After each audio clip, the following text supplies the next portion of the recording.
Before we even discuss or show you how to bring in a file, the first thing we need to talk about is what not to do during an import.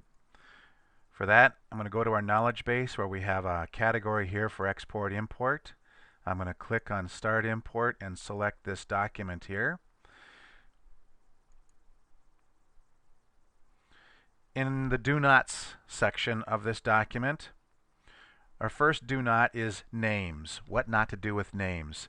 I often see data coming in where in a single column in Excel there will be the whole name will be in here. John Smith, Adams, comma Mary.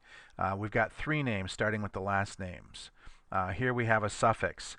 The program's not going to know what's a first name, what's a last name, unless you split those out into separate columns, which is shown here. This would be the correct way to do this. Another do not that we want to address here is, of course, addresses. No pun intended. In the addresses, again, I see where we have the full address listed here within one single cell. The way we want to split that out is have a separate for street, and apartment would be street 2. Street 3 may or may not be used. It depends on how many lines of address you've got.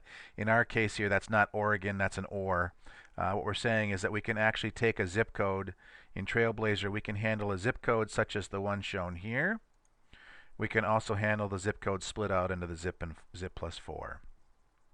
The next area that we see a lot of errors in is the phone numbers.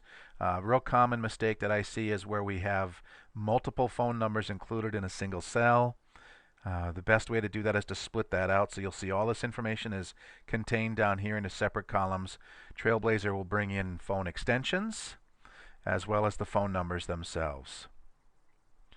Zip codes, be sure that they are only 10 characters. Oddly enough, we get a lot of typos in there where there's an extra character, goes to 11 or 12 digits. Be sure that it is only 10 digits.